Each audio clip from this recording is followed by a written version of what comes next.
Небесное зеркало – чудесный атрибут в нартовском эпосе, которому не подвластны ни пространство, ни время. Все миры обозревает Арвайдан, и прошлое, и настоящее, и будущее можно узнать, заглянув в него.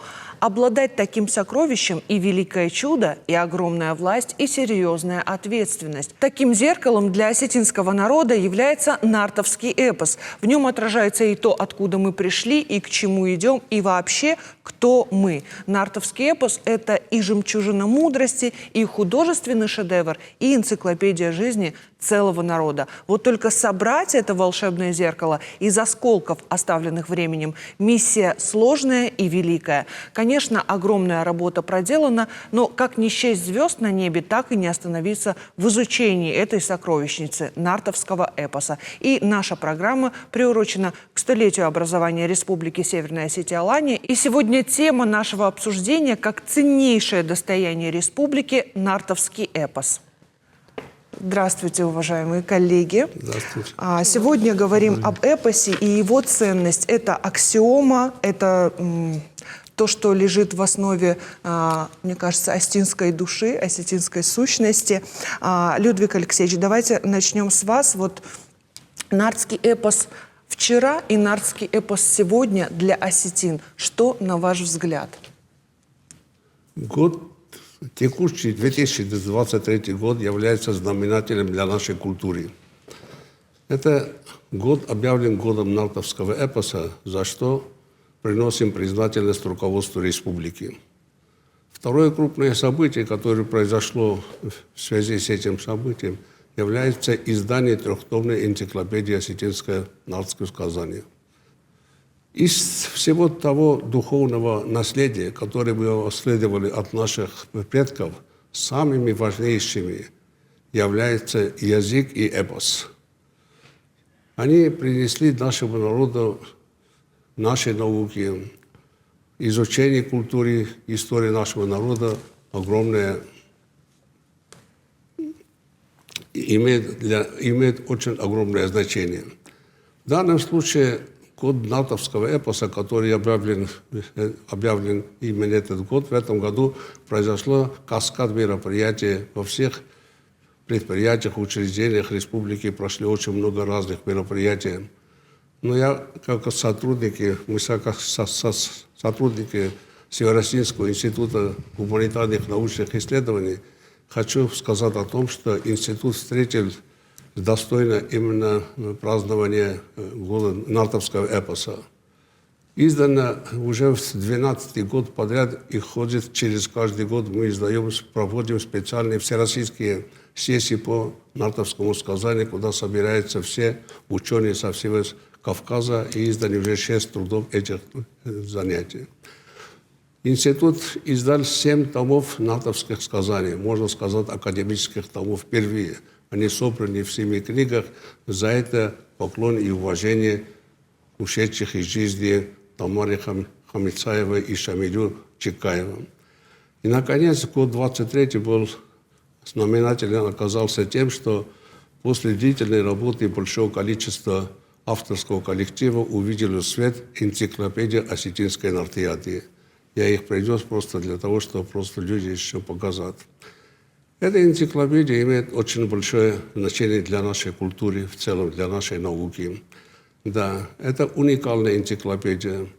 А нартовский эпос существует у очень многих народов, их свыше 20. Не нартовские, просто эпические сказания. Существует более 20 с чем-то народов. Да. И это первая попытка создания энциклопедии по эпосу, по эпическому строю.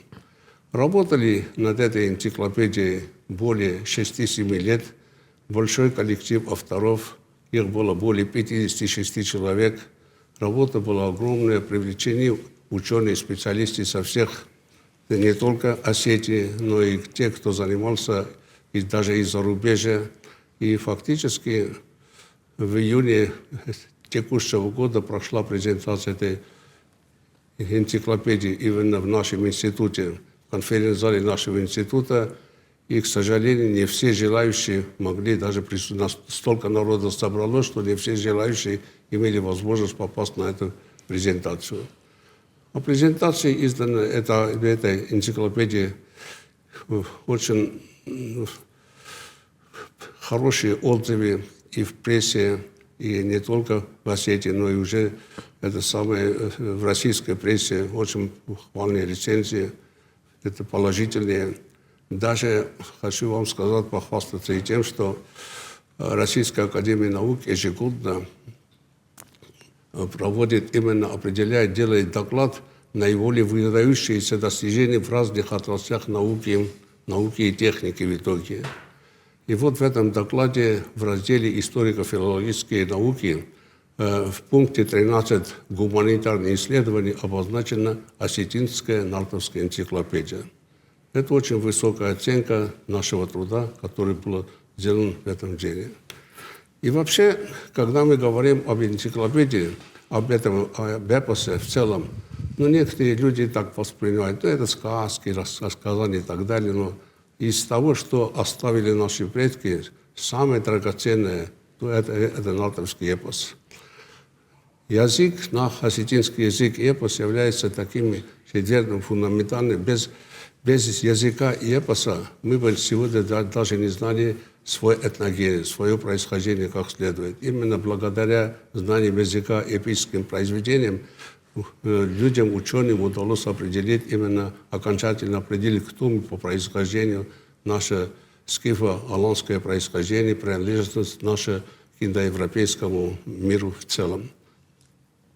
Работа здесь проведена большая, видимо, люди сами ставят, но я думаю, что энциклопедия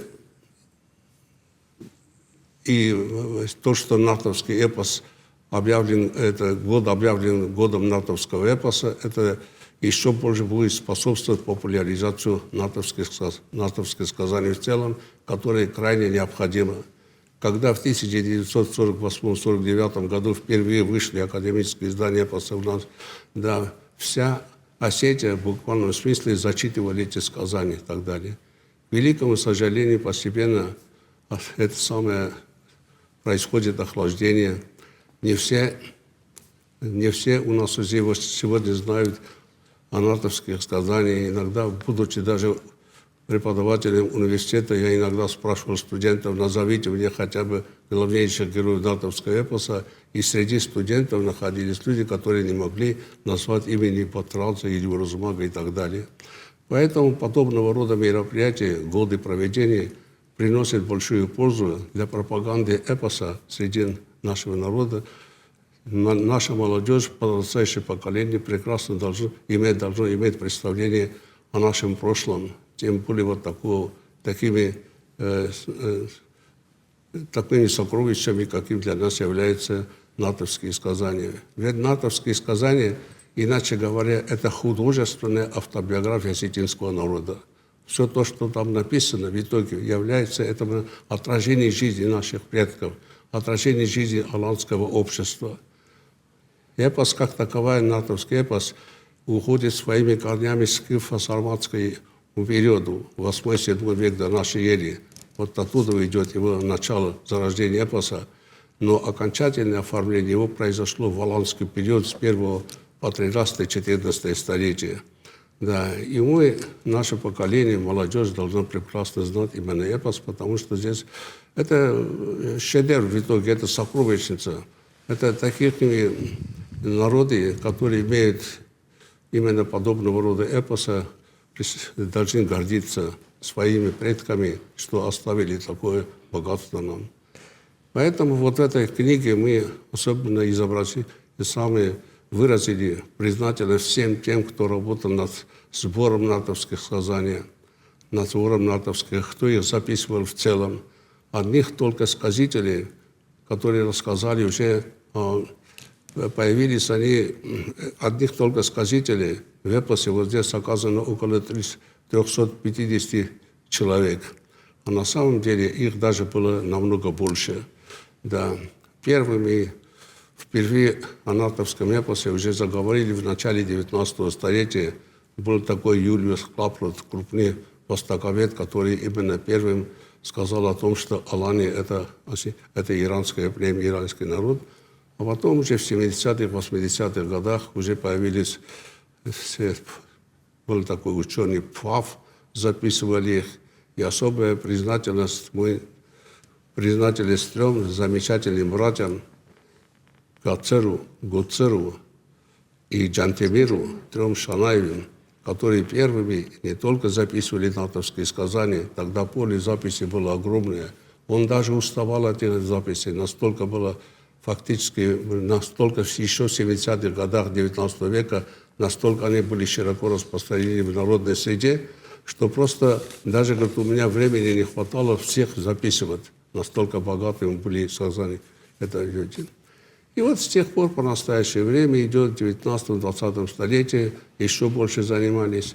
И настолько наши предки, наши предшественники ценили значимость этих натовских сказаний, что можете себе представить, в 1941 году, когда началась даже Великая Отечественная война, и на севере, и на юге специальные бригады работали в селах и записывали натовские сказания.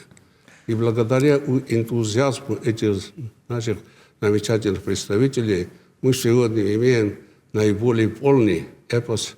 Варианты эпоса существуют у всех, версии эпоса у многих кавказских народов. Но наиболее полные они только существуют в осетинском эпосе. И не только в этом, но в целом в этих книгах и в наших трудах речь идет о том, чтобы именно истоки формирования натовского эпоса, как об этом ясно было сказано Василием Ивановичем Абаевым и потом знаменитым французским ученым Джорджем Музелем, именно истоки эпоса в основном восходят к скифо-аланскому миру. Это фактически сюда его на Кавказ принесли предки скифа, наши предки скифо-аланские племена, а потом здесь уже получил распространение среди соседних кавказских народов, и у каждого из них сегодня свои собственные самостоятельные натовские сказания. Но основу им были заложены именно осетинские натовские сказания. Вот вы сказали важную вещь, я тоже думала об этом в тот момент, что значимость эпоса как раз-таки может подчеркнуть факт того, что в годы Великой Отечественной войны шли столь глобальные исследования эпоса. И сейчас в наше непростое время тоже этому уделяется внимание. Вот 23-й год объявлен годом Нартиады, это и работа над энциклопедией. Все это подчеркивает значимость. Но вот нюанс, что важно сохранять вот это сокровище, важно, чтобы не только научное сообщество этим занималось, да, но и, как вы сказали, все зачитывались в 1948 году. Надо, чтобы в 23-м, 24-м и далее все зачитывались точно так же. И вот, в общем-то, к этому и ведет данная ваша работа.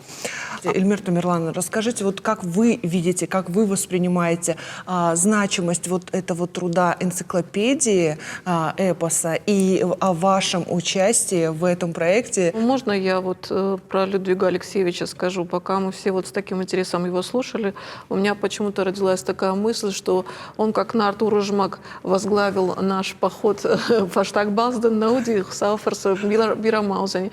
Но вы представляете, вот собрать такой огромный коллектив, замыслить и даже замахнуться на такую работу, это вот нужен такой характер нартовского великого героя. Людвиг Алексеевич не нуждается в том, чтобы мы его рекламировали, и тем более я его хвалила. Но вы знаете, это подвиг не только научный, но и человеческий тоже. Найти ко всем подход, дать каждому самую подходящую для него тему, заинтересовать, проконтролировать это и довести это до вот... Это очень большой проект и очень сложная работа с таким коллективом. Я вот сама помню, когда шла к Людвигу Алексеевичу сказать, что... Соавтор энциклопедии. Да, но я такой маленький соавтор, но я шла объяснить, почему я не могу в этом участвовать в силу там различных проблем. И я вышла из кабинета с перечнем заданий и засела, и как могла отработала. Значит, вот всех Людвиг Алексеевич сделал нартоведами, всех сделал исследователями нартовского эпоса, независимо от собственных каких-то планов и интересов. И это очень здорово, это нас очень сблизило. Это вот участие в таком большом проекте, это всегда какой-то вот такой дополнительный стимул и для своих научных исследований. Так что Людвиг Алексеевич, Уружмаги Мадалабар, что... Это большая честь. Исследование эпоса сродни работе архитектора, когда по крупицам и артефактам собирается картина той или иной эпохи. И колоссальный труд был проделан в исследовании нартовского эпоса. Эта работа началась еще в конце XVIII века и продолжается до наших дней. Об истории исследования нартовского эпоса наш следующий сюжет. Предания маленького народа, ставшие достоянием всего человечества, наряду с Илиадой и Одиссеей, песню о Роланде и Махабхаратой. Нартовский эпос – величественный памятник культуры скифской древности и аланского средневековья. Первооткрывателем осетинских сказаний стал выдающийся ученый-ориенталист Юлиус Клопрот, который в конце XVIII века в своих путешествиях по Кавказу описал сына Хамыса, героя Батраза. За ним отдельные сказания записывали такие путешественники, как Леонтий Штедер и Владимир Пфаф. Интерес к кадагам возник и в среде осетинской интеллигенции.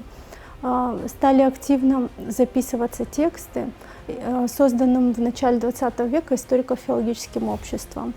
И отдельные сказания были изданы в сборниках сведений о кавказских горцах, который выходил в Тифлисе. Среди осетин первыми сказания начали собирать энтузиасты братья Гацир и Дзентимир Шанаевы, Василий Цураев, Александр Кубалов, Кубадит Загуров, Цоцко Амбалов. Эти предания были записаны в прозаической форме. Впоследствии академик Антон Шифнер перевел их на русский язык. В 1871 году они были опубликованы в сборнике сведений о кавказских горцах. Значительную роль в становлении нартоведения как самостоятельной области гуманитарного знания внес русский ученый Всеволод Миллер. Именно благодаря ему об осетинских сказаниях стало известно научному миру. Он обратил внимание на эпические параллели между гомеровским эпосом и кадагами. В 1887 году появилась первая обширная публикация осетинских нартовских сказаний на Западе. Это были изданные на немецком языке тексты Всеволода Федоровича Миллера из первой части осетинских этюдов. После Октябрьской революции собирание и публикация нартовского эпоса получили новый размах. Северо-Осетинский научно-исследовательский институт совместно с Южной Осетией издают памятники народного творчества осетин в 3 томах. В 1925 году вышел первый том памятников народного творчества осетин, в который вошли тексты, переведенные на русский язык братьями Шанаевыми. В 1927 году вышел второй выпуск памятников, и в следующем году третий. Тексты были подготовлены в том числе с комментариями Цоцко Амбалова и других представителей историко-филологической школы. В 1930-м выдающийся французский мифолог и исследователь нартовского эпоса Жорж Дюмезиль издал первую монографию «Сказания о нартах» на французском языке с целью познакомить научные круги Запада с эпосом народов Кавказа. Туда были включены все вышедшие прежде сказания Северного Кавказа, в том числе отдельные тексты Миллера и Абаева.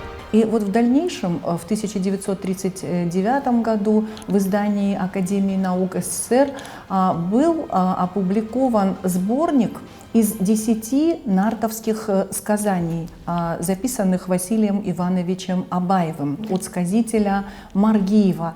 Книга называлась «Из осетинского эпоса». Являлся таким вот образцом научного издания, снабженный соответствующими комментариями.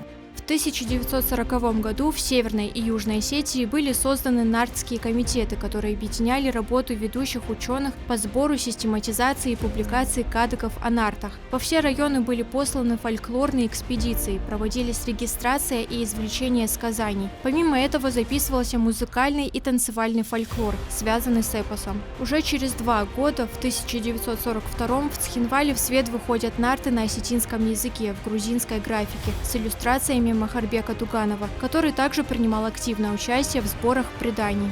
В 1946 году был создан первый сводный текст сказаний о нартах, куда были включены иллюстрации Аслангирея Хохова. И в 1947 году эти же тексты были изданы с иллюстрациями Махарбека Туганова. Сегодня нартовский эпос – памятник духовной культуры, имеющий мировое значение. Он воссоздает живые картины быта осетинского народа, его обычаи, обряды и нравы, а его главные герои до сих пор служат образцом для подражания.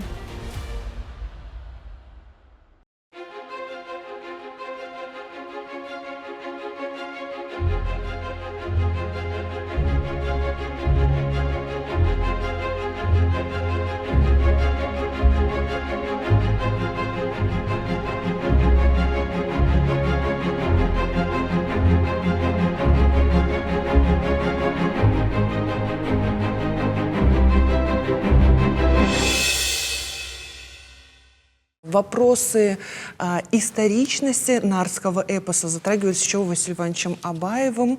Это, вот как Людвиг Алексеевич сказал, с древнейших времен пришел к нам эпос, и в этом его уникальность. Есть разные мнения, что он зародился, какие-то мнения, что он зародился на Кавказе. Есть другие мнения, которых мы придерживаемся. Это то, что он пришел еще со скифо-сарматских времен и дальнейшем как правопреемники аланские племена. Вот историчность эпоса, насколько мы можем увидеть в самом эпосе вот эти исторические вехи, в чем они отражены? Спасибо, это очень интересный вопрос, и, наверное, я не одна буду на него отвечать. И я хочу сказать, что вот в первоначальном виде мы это зеркало, конечно, не восстановим, мы его читаем по-своему, мы не знаем, на кого это зеркало было направлено тогда, первоначально, нам оно досталось вот в таком виде, в каком оно досталось. Спасибо всем, кто нам это передал. Но наша задача все равно стремиться к тому, чтобы восстановить максимально первоначальное отражение того, на что оно было направлено. Спасибо вам за метафору, очень красивый образ получился. Ну и вот, как уже было сказано, ведь это восходит к очень далеким временам. Это создавалось на разных территориях, при разных общественных формациях, разными людьми.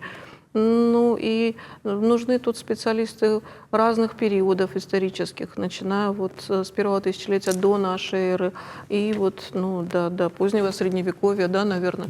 Это нужны люди разных квалификаций, разных там, языковой подготовки, этнографы, историки.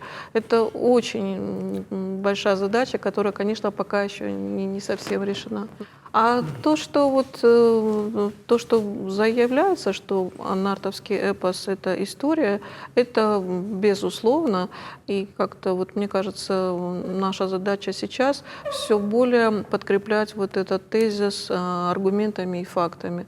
Что именно, какая история. Вот сейчас все-таки такое, как сказать, рациональное мышление у всех. А почему эта история? А какие исторические персонажи? А какое общество отражается и так далее. И вот сейчас очень важно вот эту историческую аргументацию накапливать. Ну и историки такие благородные, они разрешают и лингвистам участвовать в этом. Мы тоже выдвигаем свои точки зрения, тоже об этом говорим. Фактически, когда мы говорим об историчности нартовского эпоса, мы должны понимать, что историчность не в том значении, в каком мы привыкли воспринимать историю. То есть не пересказ фактов. Не пересказ фактов, потому что как раз сами факты есть исторические, но без определенного обозначения и конкретной ситуации или конкретному историческому событию, потому что у нас про эти события ничего не сохранилось, никаких сведений, и поэтому можно только гадать. Те исторические факты, которые мы привязываем в нартовском эпосе, они бывают фактически с помощью исторических других сведений. Но мы должны еще понимать, что сама структура эпоса предполагает и историчность, и неисторичность. Когда создают эпос, то эпосы разделяются на героические и на мифологические. А вот осетинский нартовский эпос – это чисто мифологический эпос. К примеру, у многих тюркских народов их эпосы – это героические. Вот в героическом эпосе больше историчности. А вот в осетинском что вот историчного? Дело в том, что вот сказители для того, чтобы убедить слушателя в правдивости рассказа, они всегда вплетали туда исторические реальные события, о которых слушатели знали. И когда слушатель убеждался, что вот это событие в действительности было, или вот этого человека в истории знает, то доверял сказителю и верил этому рассказу. Но со временем опять это переходило в разряд мифа, и потом опять заново вот добавляли. И если взять вот нартовский эпос «Остин», там очень много напластований различных времен, различных эпох. И поэтому вот и многое историческое там отложилось. Например, даже традиции осетин, которые отразились в нартовских сказаниях, они историчны. И в этом плане, опять же, мы можем говорить об историчности эпических сказаний.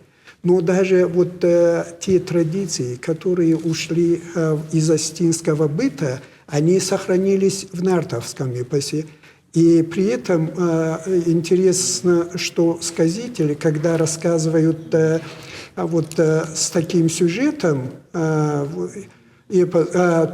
они всегда говорили, так было принято тогда у нартов. Подчеркивая, почему расхождение. И фактически вот мы не можем, опять же, апеллировать вот к истории в том значении, в котором на сегодня мы определяем историю. И для нас это фактически тот же миф, что и остальное. Тем более надо исходить из того, что для остинского народа представлял эпос. Эпос – это отражение его мировоззрения, его миропонимания.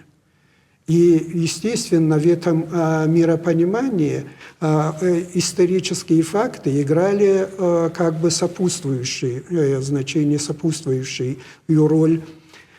А основной упор делали и на мировоззренческие факты.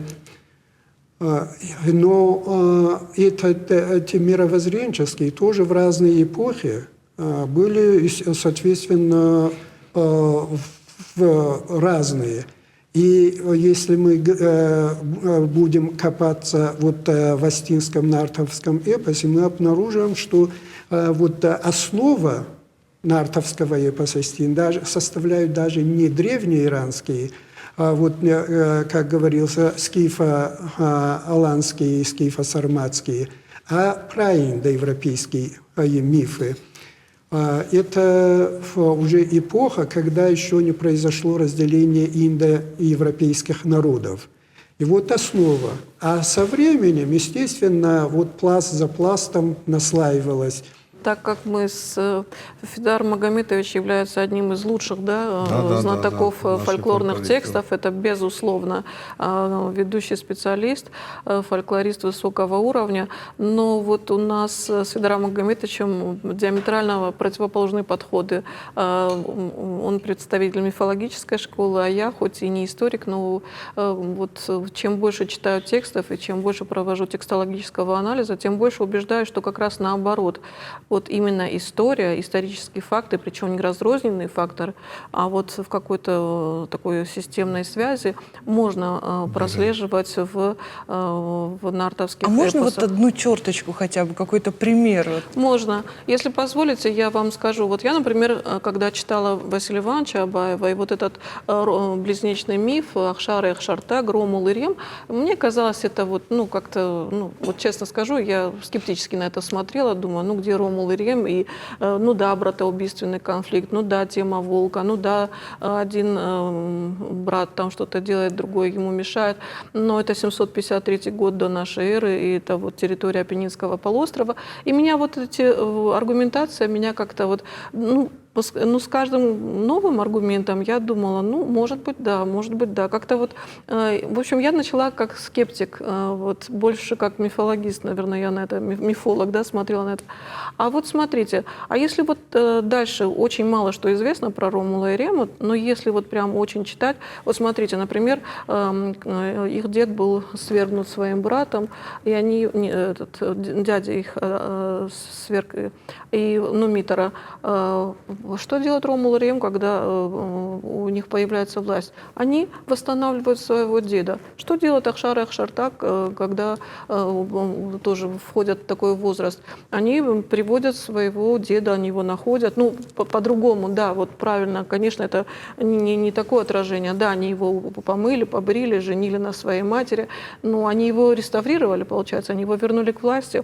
Потом, смотрите, Ромул и Рем, они еще славились тем, что они брали вот как это, таможенный сбор, да, они не пускали через свои земли никого проходить. Но вы же помните, у нартов тоже так было, да? Птица боялась пролетать, змея боялась проползать. Да. Они никому не давали через свои земли проходить. Что это значит? Вот это эпическая, как сказать, обработка вот такой исторической реальности, на мой взгляд. А можно дилетантский вопрос? Вот я не совсем поняла противоречия между вашими позициями, потому что Федар Магомедович сказал о том, что вот были исторические факты, которые отражались в эпосе, если я правильно поняла, и которые уже вплетались в его текст, скажем так. А вы тоже говорите об истории. Ну, вот Федар Магомедович считает, что я как-то слишком категорично, может быть, или слишком прямолинейно проецирую историческую хронику на нартовские эпосы, на нартовские кадаги, потому что я считаю, что есть какие-то кадаги, где можно вот находить параллели судьбам исторических деятелей. То есть прямые параллели. Да, но я считаю, в данном случае, вот в конкретном примере тоже мы не можем проследить исторические факты, потому что вот параллели, которые вы проводите с Ромулом и Римом и Ромулом и Ахсаром и Ахсартагом, это не совсем даже вот историчны, а как раз отражают то, о чем я говорил, что это про индоевропейский миф. И вот близнечные мифы именно восходят к праиндоевропейскому мифу. И эти мифы, они не только у римлян были и у осетин, они фактически у всех народов индоевропейского мира и даже у тюркских народов существуют.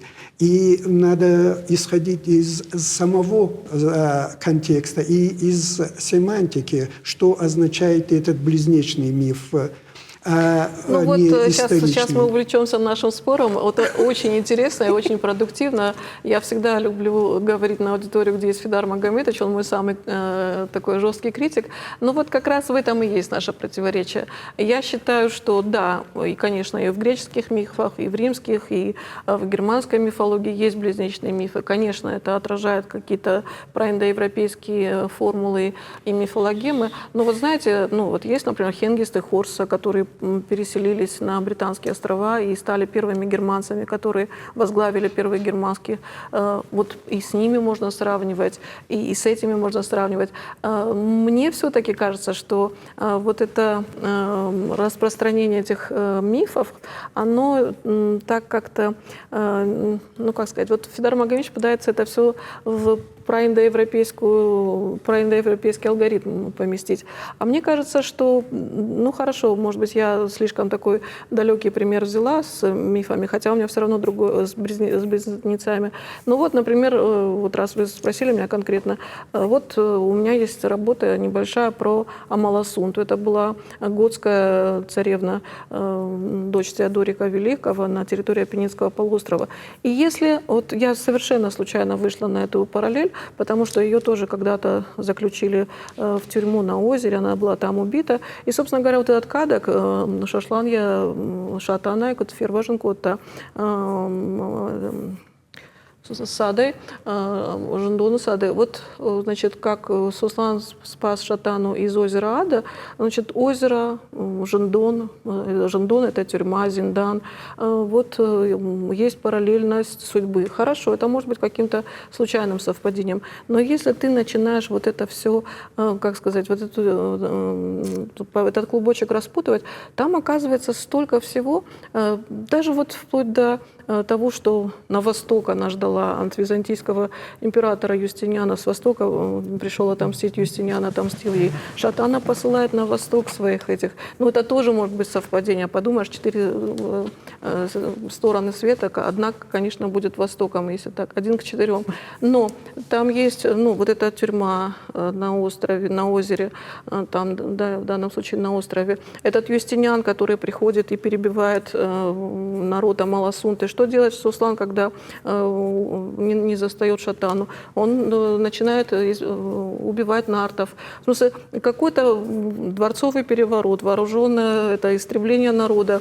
И даже, знаете, вот в каких-то таких деталях, вот бабушка этой Амаласунты самая, она говорила, что она была женой 2 королей, и она говорила, что она вышла замуж, потому что она была самая лучшая за самого лучшего. Даже вот этому в этой истории можно найти параллель. Возможно, это совпадение. Я не говорю, что это обязательно так. Но когда этих совпадений больше 5, 6 там, и так далее, уже начинаешь думать, что это какое-то системное сопоставление. Так что извините, что я так долго отвечала на этот вопрос. Я хочу продолжить мысли Федора Магомедовича о том, об историчности нартовского эпоса. Это в действительности раньше были ученые, которые полностью отрицали историчность нашего эпоса. Но в трудах Василия Ивановича Абаева досконально доказано о том, что наш эпос исторический. На самом деле исторические события как таковые они не показываются, но за их оболочкой уже они видны. Вот классический пример. Например, аланы совершали походы в 1935 году, потом в 1972 году в Закавказье против армянского населения. И вот были просто это алана в армянских отношениях, там есть фигура сатаника, сатаник. И вот все доказано о том, что нартовская сатана и это сатаник. Фактически одно и то же. Тоже в какой-то степени отражается вот то событие, которое произошло тогда на берегу Кури, когда уже сатаник уже разговаривал с Арташесом, он влюбился в нее, потом уже свадьба и тому подобное прочее, в какой-то степени отразились в нартовском эпосе в роли сатаны.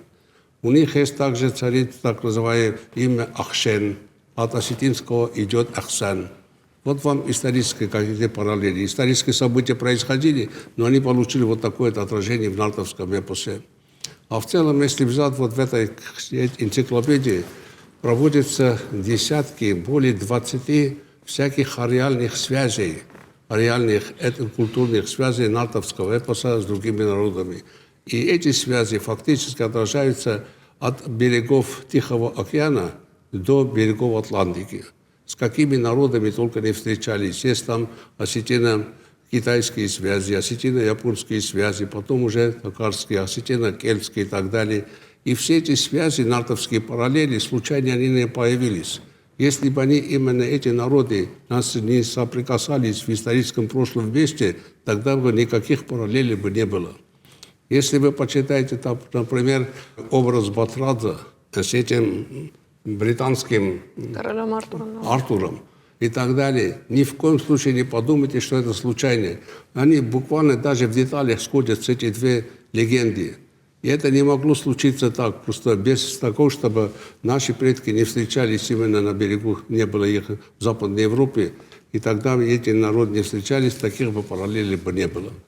Так что наш эпос фактически является историческим, потому что в какой-то степени наша история тоже восстанавливается. Там отразились все этапы нашей истории, начиная со скифов, с сарматских времен до 13-14 столетия, до разгрома татаро-монголами Алании. И с Федаром Магомедовичем еще и прав в том, что в итоге сейчас принято, как будто уже начальный этап формирования до сих пор считали скифский период. 8-7 век считается официальное начало натовского формирования эпоса. Но когда мы работали над этой темой, то получается, что не первое тысячелетие до нашей эры, начала формирования, а это они уже восходят к середине второго тысячелетия до нашей эры. Оно еще древнее, чем нам до сих пор это казалось. Так что эпос фактически нам очень здорово помог именно и в восстановлении нашей истории. Наряду с языком эпос сыграл в особенности выдающуюся роль в том, что мы сегодня знаем, кто мы такие. Есть маленькая работа у Василия Ивановича Абаева, называется «Скиф и осетины». Вот почитайте, там прямо написано. Вот эти прямо он опирается на этих двух, язык и эпос. Без этих двух элементов, важнейших элементов нашей культурной жизни, мы бы очень сегодня многое не знали. Никакие бы ученые не смогли установить подлинную историю происхождения нашего народа.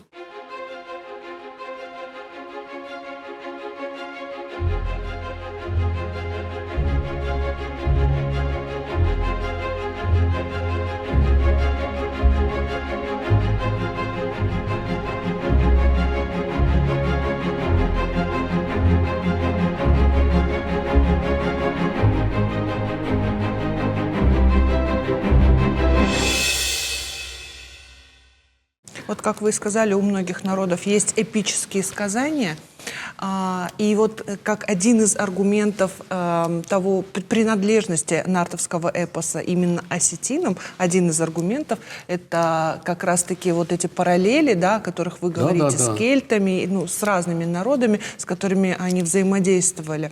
И еще один аргумент, вот Федар Магомедович об этом сказал, это присутствие традиций, которые сейчас до сих пор еще существуют у осетинского народа, те, которые отражены в нартском эпосе. И вообще тема принадлежности нартского эпоса это, пожалуй, ну, самый резонансный, да, вопрос в этой теме. А какие еще аргументы вы могли бы вот озвучить по этому вопросу?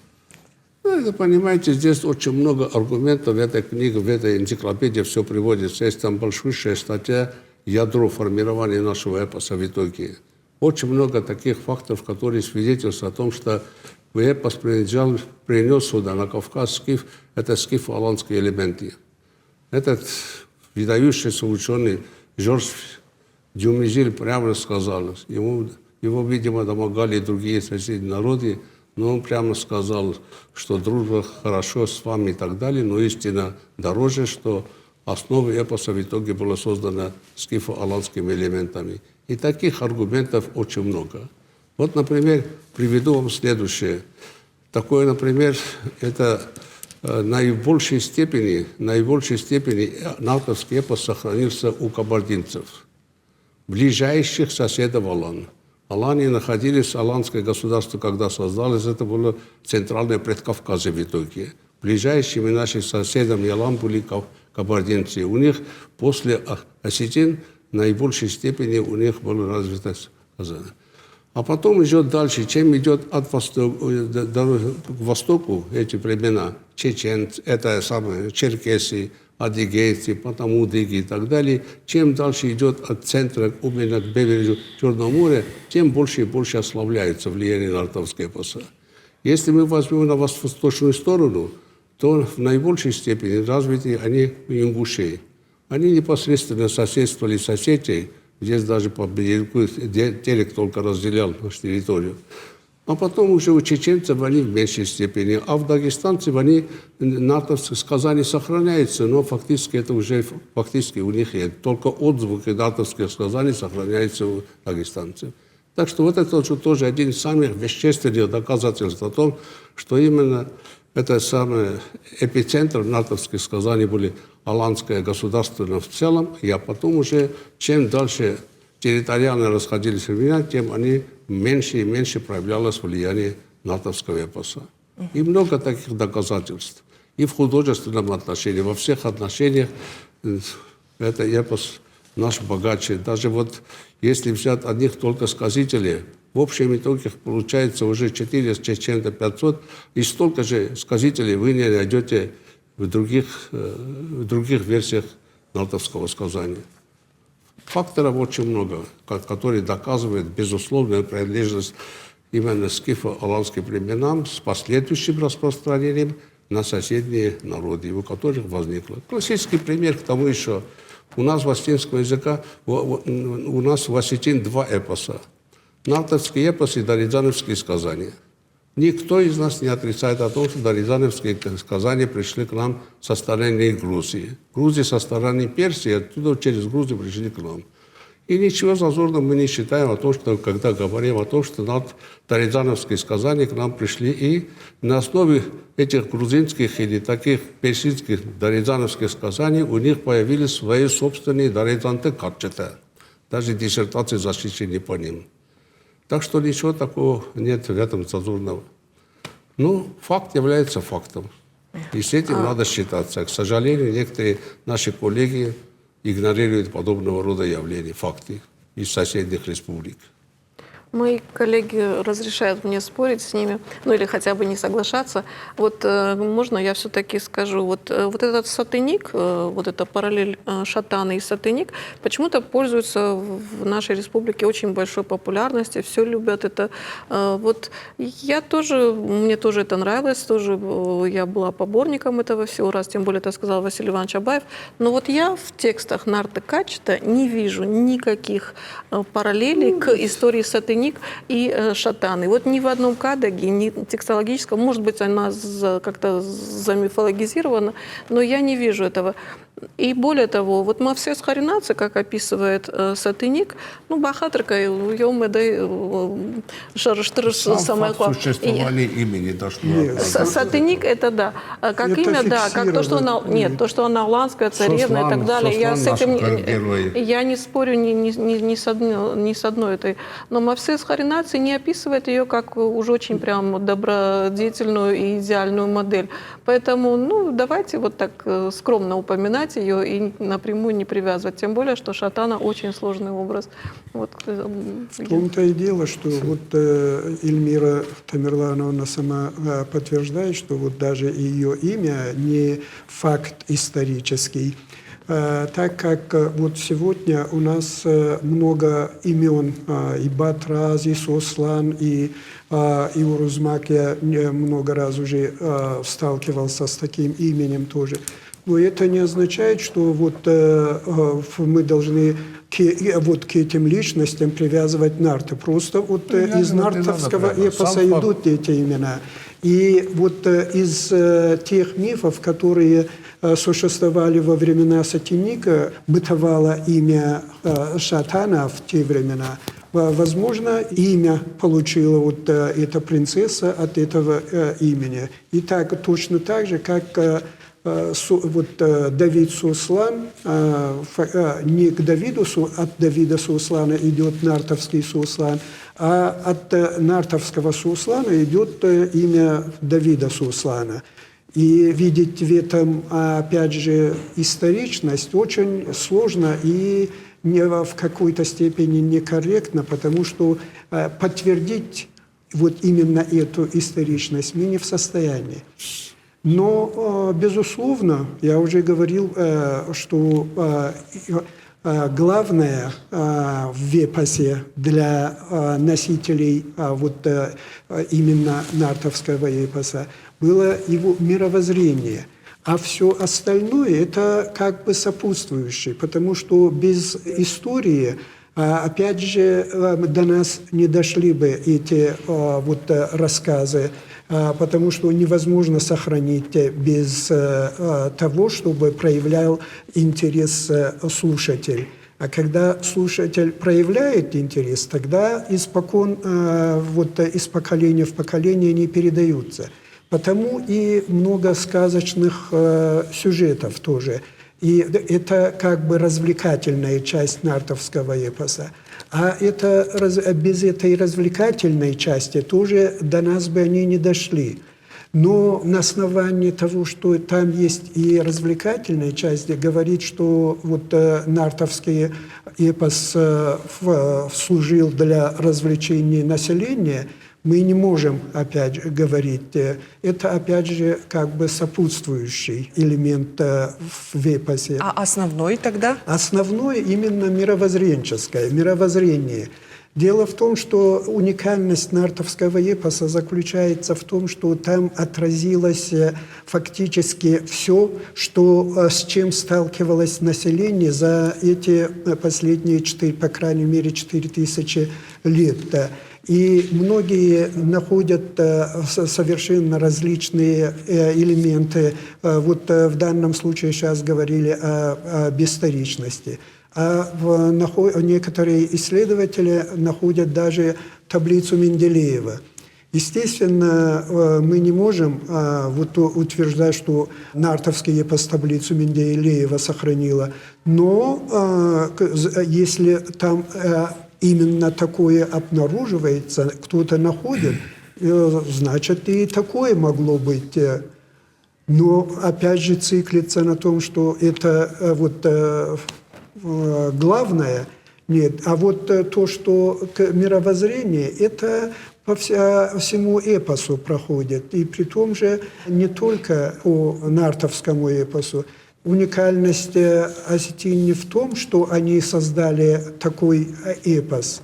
Дело в том, что и такие сюжеты, такие мотивы по всему миру, у всех народов существуют. Но в таком концентрированном виде, в таком собрании именно осетины сохранили. В этом и уникальность, потому что фактически, если вспомнить, сколько населения осталось где-то в конце XVIII века, около 18 тысяч только в Северной Осетии.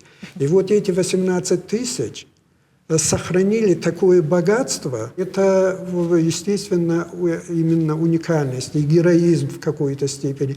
Когда столько населения остается, тем более, если мы поразмыслим о жизни в горах, то получается, что они фактически на грани выживания были и думали только, как бы выжить, но при этом сохранили. А можно я все равно не соглашусь? Мне очень нравится наш научный диалог. У нас презумпция одна. И, собственно говоря, мы, наверное, делаем какие-то параллельные выводы, но чуть-чуть акценты, наверное, все-таки по-другому расставляем. Вот я все-таки думаю, что как мировоззрение, оно как раз было наиболее изменчивым, потому что все-таки о времена нравы, жестокие были времена, жестокие были нравы. И сейчас смотреть с позиции сегодняшнего довольно гуманного общества на то, что было тогда, невозможно. И если бы это не было важно, как сохранение именно исторической памяти и преемственности, вот как раз историческая часть, мне кажется, сохранялась лучше, а мировоззрение немножечко подвергалось какому-то усовершенствованию по мере этого. Ну, как раз это не противоречит, потому что... Обещаю больше не возражать. Нет, это не противоречит, потому что действительно на мировоззрение, именно на древнеиранское и на праиндоевропейское мировоззрение, особенно в XIX веке, ложилось отпечаток влияния христианства и затем и даже влияния мусульманства. Но почему только в XVIII веке это произошло? В таком концентрированном опять виде. А так это влияние прослеживается и в более ранние эпохи, но это не настолько такой пласт. Кроме этого, еще и кавказская среда тоже оказывала влияние. Но это трансформация мировоззрения, которая для населения остается не таким заметным, потому что когда у него трансформируется это самосознание, то он это все равно в данный момент воспринимает как его миропонимание, его мировоззрение. Резкой грани называть одни эпосы мифологическими, другими героическими, по-моему, нельзя. И сейчас отрицать о том, что осетинский нартовский эпос не является героическим, тоже с этим тоже не могу Да, согласиться. тоже не согласна. Это героический эпос в полном смысле этого слова. Но в целом я хочу сейчас не время для подробных дискуссий, это не научная сессия, но должен сказать о том, что это еще раз хочу повторить. Это просто художественная биография нашего народа. Все полностью получается отражение всей нашей жизни. Возьмите, например, уважение к старшему, уважение к женщине, уважение вот это самое, вести себя прилично в обществе и так далее. Это в какой-то степени, вот здесь очень много многогранный наш эпос в итоге. И поэтому просто здесь есть даже моральный кодекс коммунизма, если можно так сказать. Вот такие моменты тоже имеются хорошие, которые мы еще должны подражать. Тому я считаю о том, что надо вернуться к эпосу и побольше его давать нашей молодежи, чтобы побольше пропагандировать через высшие школы, через средние учебные заведения. Мне кажется о том, чтобы эпос, видимо, надо ввести его в учебные дисциплины, чтобы его изучали. Потому что, еще раз говорю, это сокровищница нашей культуры, и каждый человек, себя считающий культурным, обязательно должен быть знаком с этим шедевром нашей культуры. А там, где нет уважения к старшим, это какая-то очень давняя история. К тому же у Архагу, к тому же у Уржмагу. Да. Во многих вариантах последний балл Уржмага начинается именно с того, какому остракизму подвергался Уржмаг, когда состарился. Каким неуважением и открытым демонстративным неуважением точно. он пользовался. А вот это уже какая-то очень давняя стадия, которую уже наш народ прожил. Но она тоже сохранилась. вот у скандинавов, тоже такие Да, традиции? конечно. Это некрасиво, это плохо, это не соответствует нашим сегодняшним представлениям, но это в эпосе, потому что так было когда-то, вот сколько-то тысяч лет назад, или там сотен лет назад так было.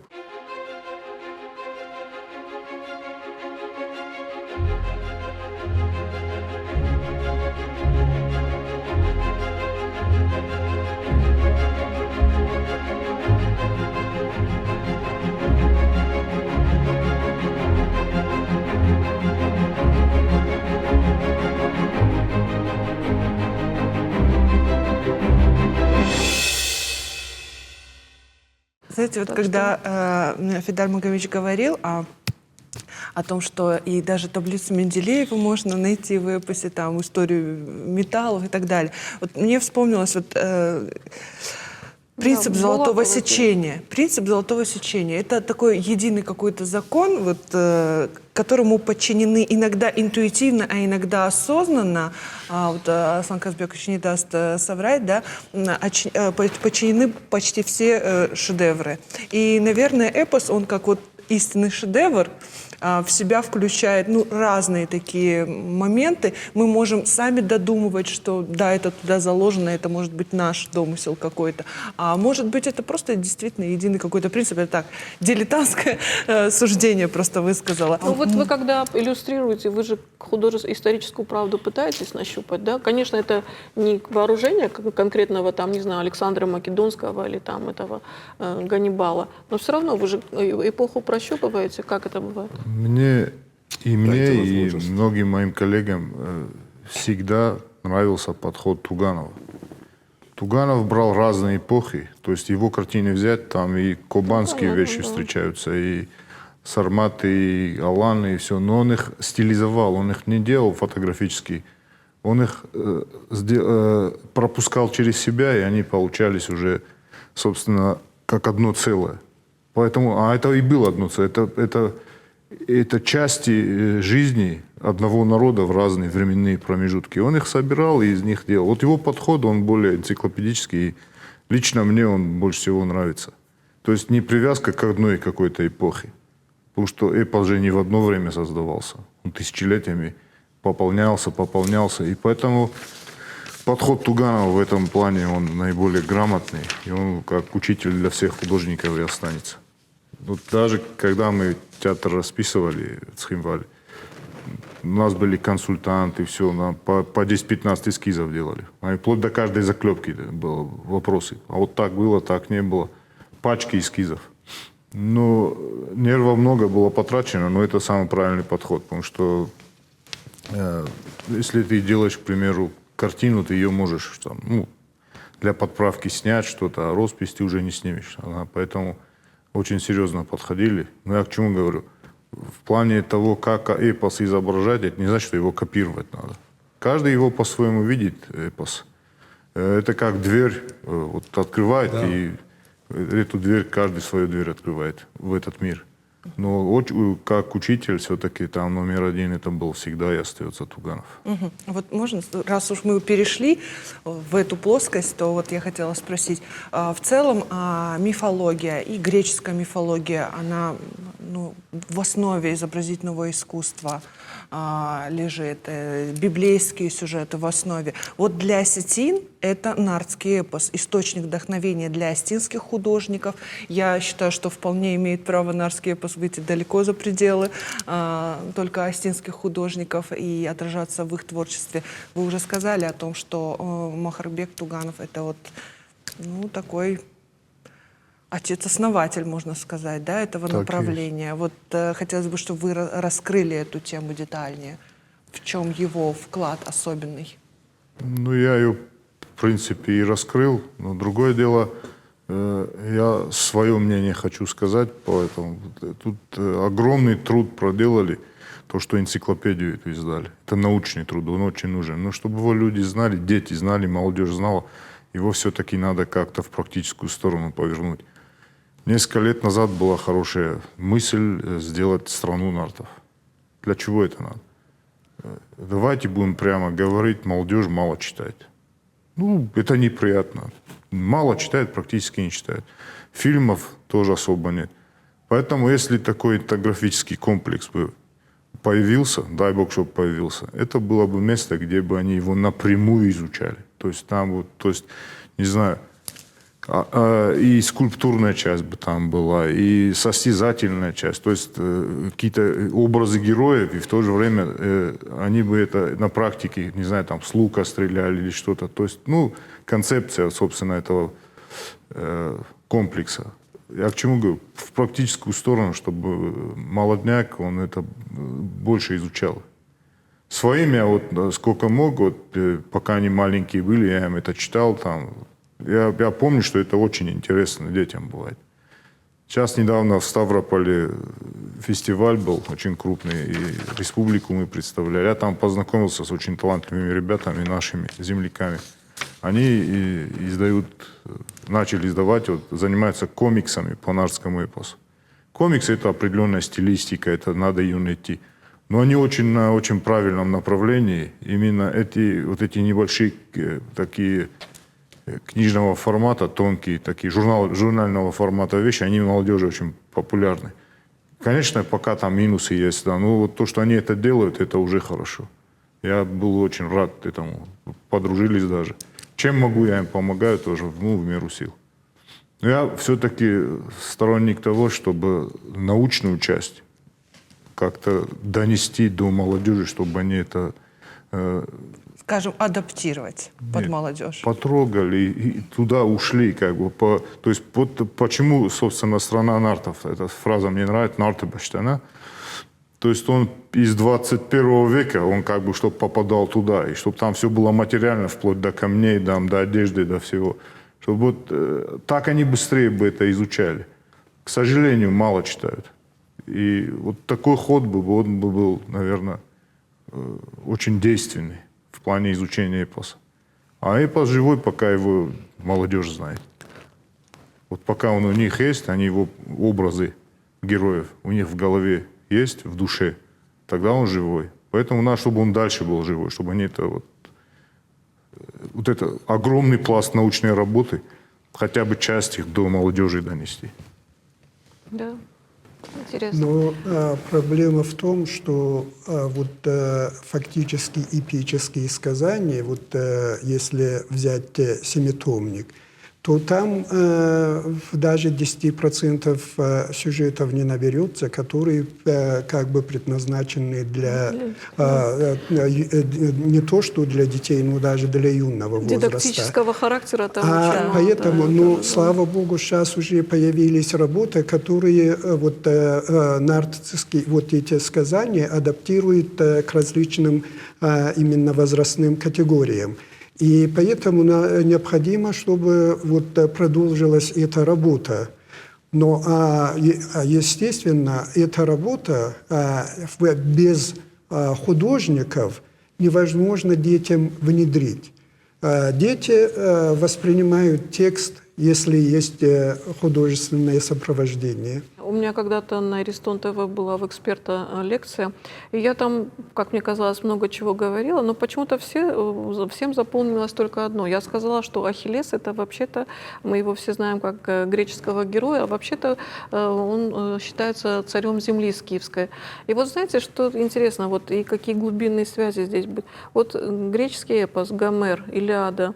С чего начинается Илиада? Первые слова Илиады: «Гнев, богиня, воспой Ахиллеса, Пелеева сына». То есть величайшая поэма эпическая всех времен и народов начинается с имени скифского царя. Но это же интересно. Значит, мы ко всему имеем отношение. Вот представьте, какие глубинные и далекие связи, какие сети мы раскинули по всему миру. Конечно, это скифский, конечно, это иранский, конечно, это аланский, осетинский эпос и вот так далее по всему этому. А то, что вот было сказано насчет визуализации, естественно,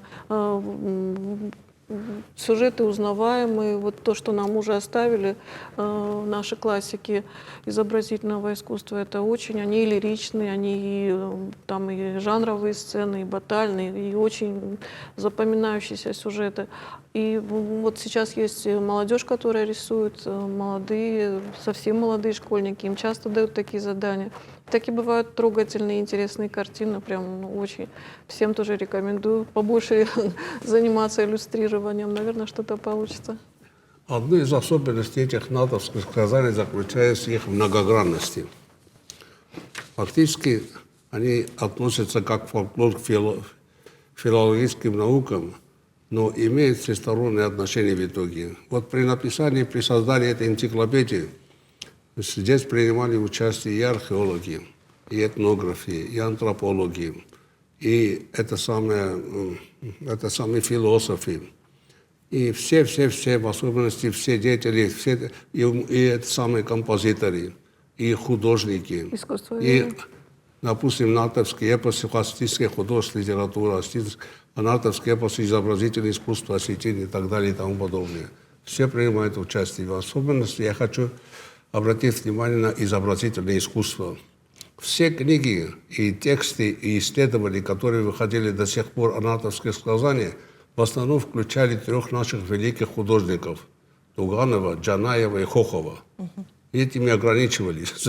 Даже некоторые самые сказания наших соседей и так далее, свои эти самые тексты оформляли эти самые произведениями осетинских художников. Настолько они популярны. Это Туганов, Цанаев и так далее, это вот большие величины.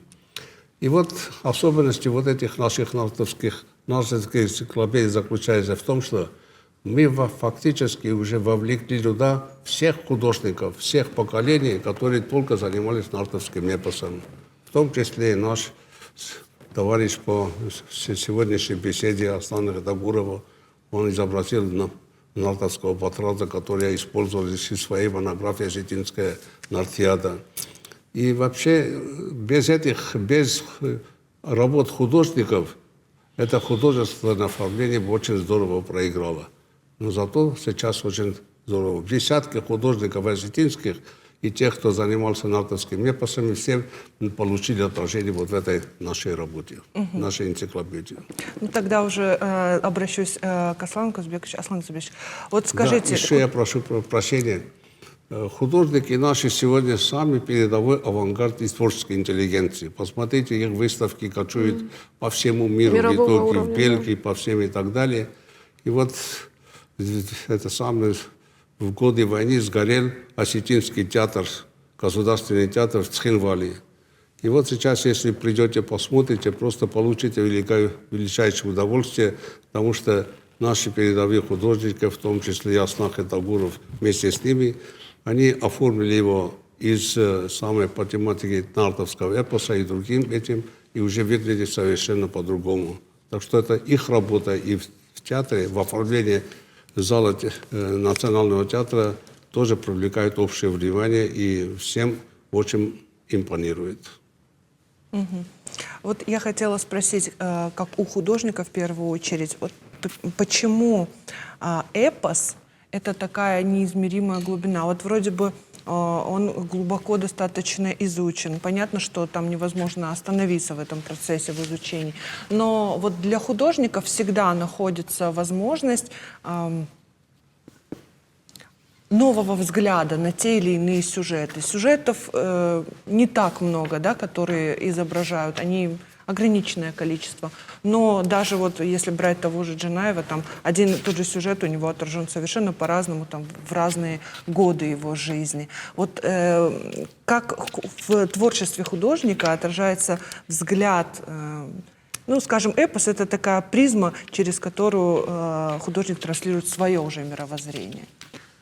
Так эпос чем хорош и почему так привлекает? Потому что это мир, где человек воображение включает, художник максимально. То есть да, у него бывает основа то, что он прочитал, но он не привязывает его к материальным каким-то вещам. А это ему полностью дает свободу. И ему это интересно, настоящему художнику.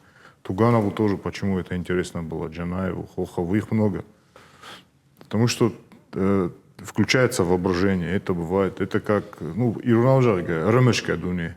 То есть ты делаешь вымышленный мир. Ты вроде, что ты прочитал, да, но тебя не держат в рамках каких-то. Ты включаешь воображение, потому что это никто не видел. Ты делаешь то, что представляет твой этот внутренний мир. Вот как ты это... Вот, полная свобода. То есть человек... Поэтому многим художникам эпосы нравятся. Туганов тоже, он не один. В этот период очень много было художников. Кстати, я недавно только узнал, он в Мюнхене учился, а в это же время учился финский был художник, такой, он эпос писал, Калевал, Галлин Каллела, финский эпос писал. И они даже очень чем-то похожи. Они у одного и того учителя учились, у Ашпы. Ну, этот период был такой, увлечение эпическими вот сюжетами. И сейчас я так смотрю, сейчас тоже вот эта волна, она, это хорошая смысл, в хорошем смысле волна, многие обращаются к эпосу. И это полезно для художника тоже в плане развития. Вот мы когда в театре росписи делали, я лично очень много научился. У нас был очень хороший, нам был предоставлен консультант Коста Каролинович Кочев. И очень многое от него. То есть даже как мы эти сюжеты делали, это какие-то обсуждения шли. Элементарно даже я часто вспоминаю Фалвара, как мы делали. Да. То есть как его изобразить. Он говорит, должен быть с одним глазом. Я вижу, что там тутаррак ахтас, она бирахта фоштовой. И как его изобразить? Мы его сначала нарисовали просто с выбитым глазом. Эскизы смотрели, не, он говорит, так на инвалида похож. Потом в итоге, ну это, я к чему говорю, это очень интересно для художника и полезно для саморазвития. Когда есть научная часть, и художник к этой научной части подключается. И Туганов, почему я его повторюсь, он в себе включил и этнографа, и историка, и, собственно, художника. Да. И в одном лице. И осетина. Ну, он имел право как осетина. В одном человеке и ученые, это все и художники уживалось. мы имеем право как осетина. Мы не только создаем, мы часть этого мира, он в нас как-то передался, и мы тоже это можем по-своему ретранслировать. Так что и художники, и ученые тоже могут это делать. И, между прочим... Кстати, его работа, Тугановская работа, она так первым привлекал Жоржа Дюмезилер. Он одним из первых вот с этим Вот как раз доказательство еще того, что я хочу сказать. Как раз вот на художниках большая ответственность в трансляции нартовских текстов, чем ученых. Потому что вот вы сейчас сказали вот наиболее такие значимые и знакомые сюжеты. А именно знают больше те сюжеты, которые вот отразили именно художники. И вот именно то, что они отражают, это становится наиболее вот, популярными, наиболее известными.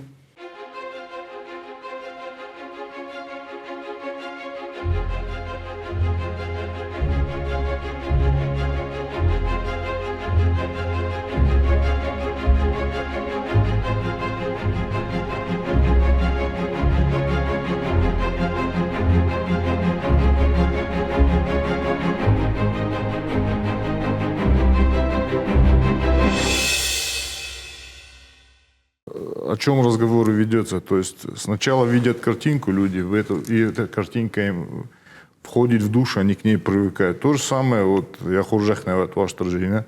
Дзантьев, Сакаев написали картину, да? И большинство поверило нашего населения, что он именно так выглядит. А его никто не видел, как кто-то на юге тогда, когда бурные споры были, ищи на мне полароида конфетта. То есть, ну, почему, говорит, он так изображен? Когда мы его изобразили, мы его сделали не бородатым дедом на трехногой лошади, мы его омолодили, средних лет он. То есть, тоже этому объяснение есть. Первоначальный образ был классический, к которому все привыкли. А потом, собственно, наши консультанты и сказали, давайте, говорит, сделаем его именно средних лет, и они нам это объяснили, почему. Почему? Вот интересно. Он не старик, да. Он не старик. Да. Ну, жаронлек бахатырка. Жаронлек я ничего говорю. Алсамедан едведис. Кухоль хасек.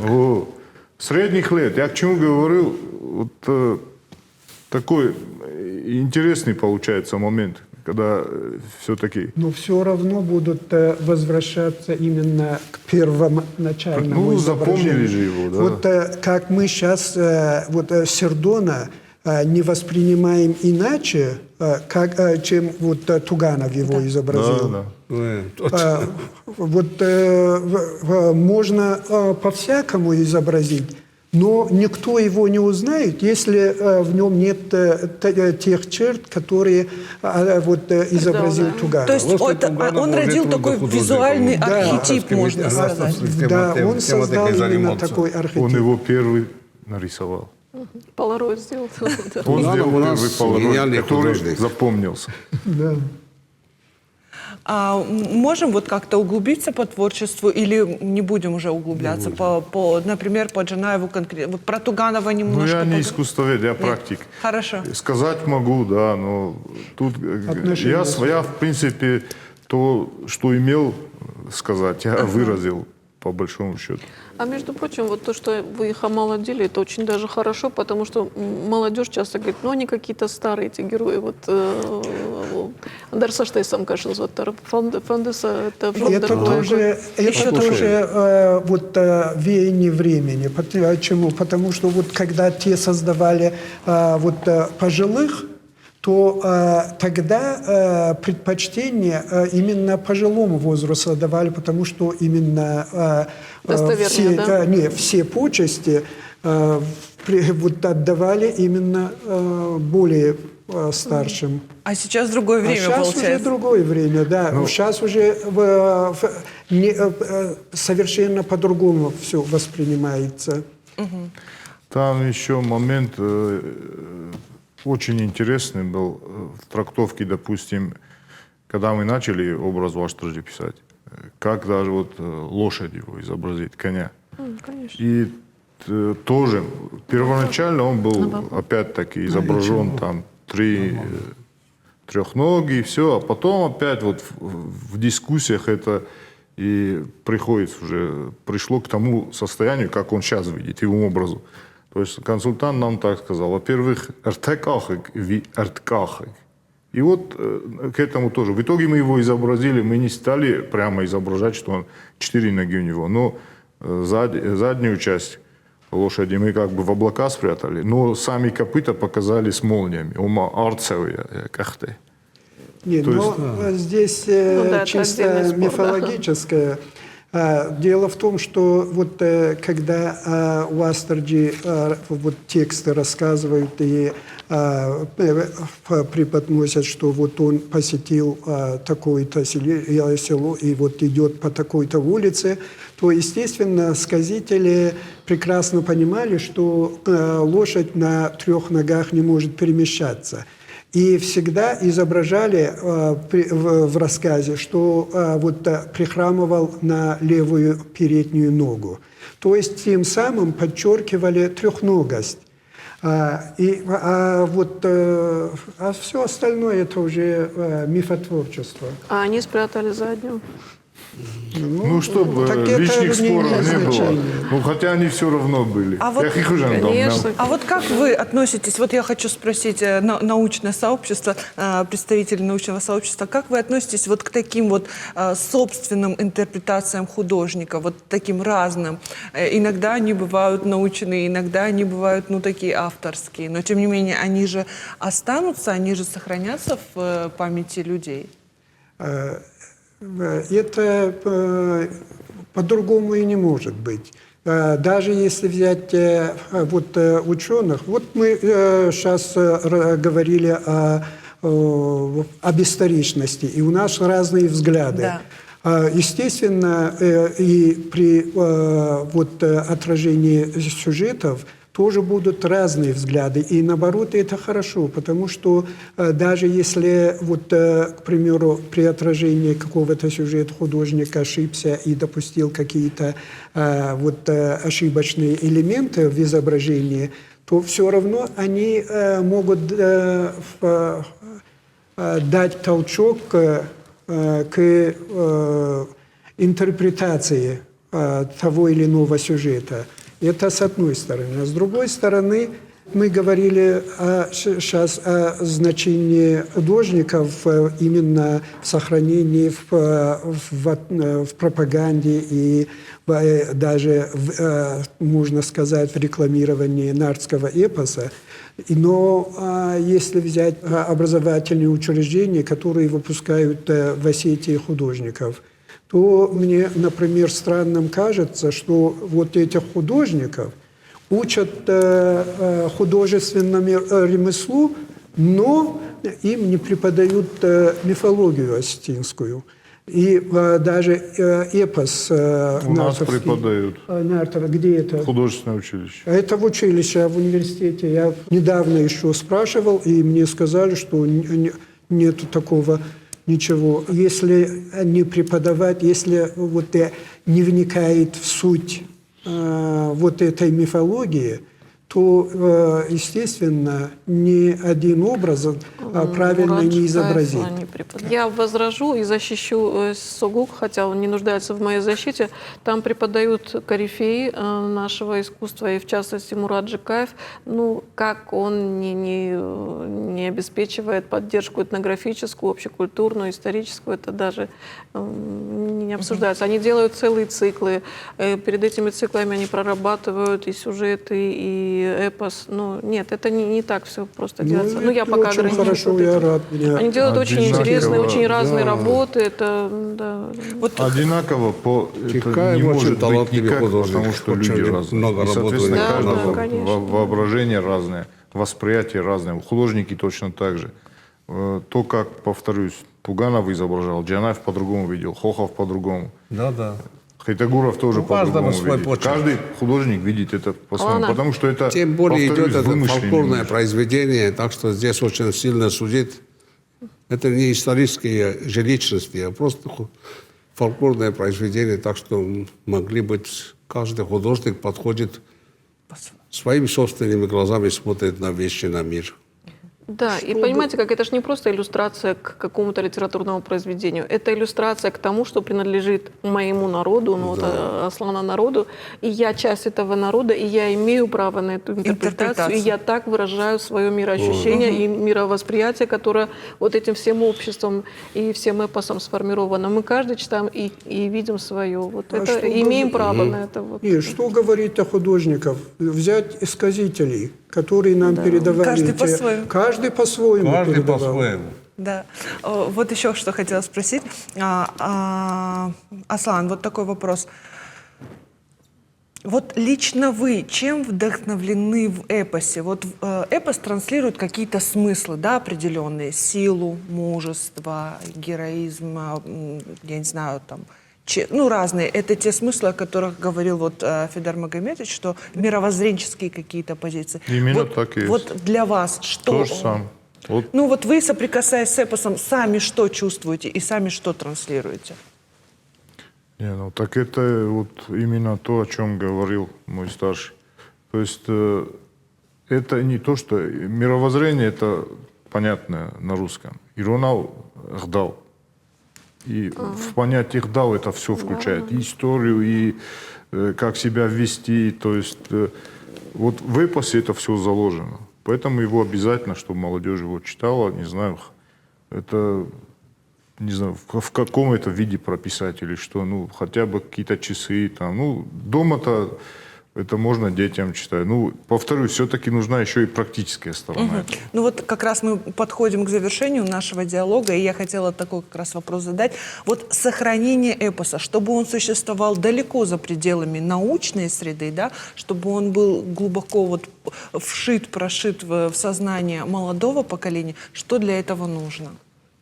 Для этого нужно включить писателей наших, которые будут именно в популярном виде перерабатывать тексты, адаптированно к разным возрастным категориям, а художники включатся и вот фактически большая часть в этом отношении вот, работа ложится на художниках, и без них невозможно сегодня никак в народ вот, как бы внедрить эти тексты. А вы знаете, вот, как сказать, вот каждый из нас транслирует, надеюсь, это чувствуется, любовь к этому произведению. Ну, даже не то, что любовь, это вот даже, может, слишком как-то патетично. Нет, даже не родство. Вот, понимаете, вот я, например, могу вот любой том открыть на любом месте, и мне все будет интересно.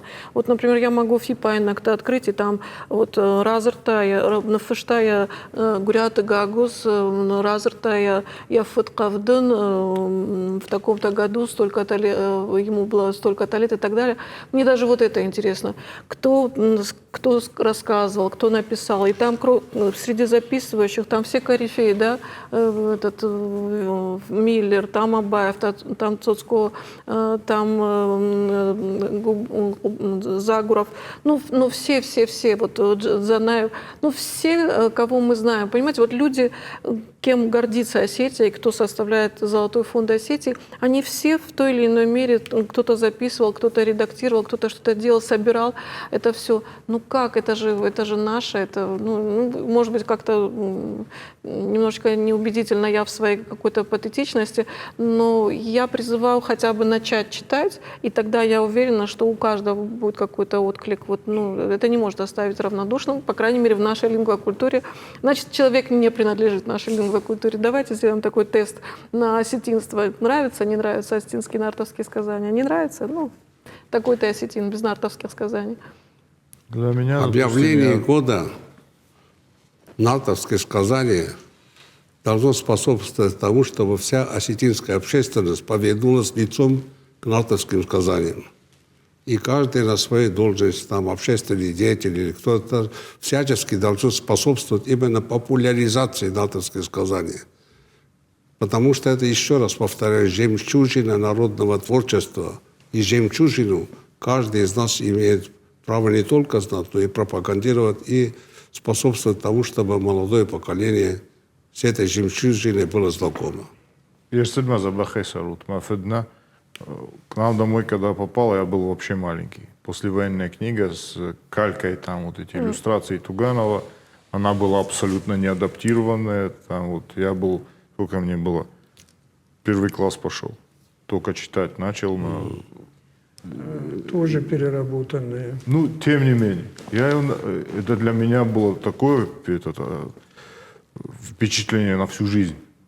И это меня привлекло, и с тех пор, собственно, не проходит. Хотя книга, да, ну, в какой-то степени, конечно, она была да, переработанная, но прям совсем я лично ну, не сторонник там, упрощать, там, вот типа для детей они такие, такие. Ну, поумнеет, подумает еще раз об этом, то, что он прочитал до того. Ну, это мое мнение, не знаю.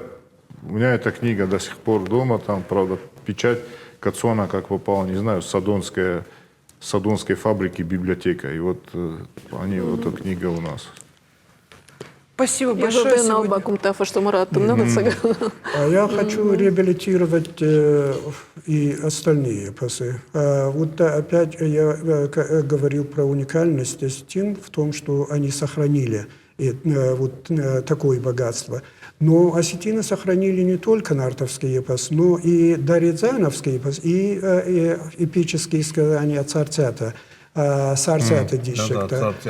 И это тоже уникально. Если мы Рязановский все-таки заимствовали, но при этом сохранили, в отличие от тех же персов, то царцатский только осетинам принадлежит, даже у соседних народов нет таких сюжетов. И, безусловно, с нартовским они не сравнятся, даже если объединим эти два эпоса, но в нишу свою они занимают, и их не стоит забывать. Правильно. Спасибо вам большое. Сегодня Наконец у мы нас согласны. получилась даже дискуссия в нашей студии, что особенно порадовало. Я благодарю вас за участие в этом нашем эфире. Огромное спасибо. Спасибо большое. Спасибо. Спасибо.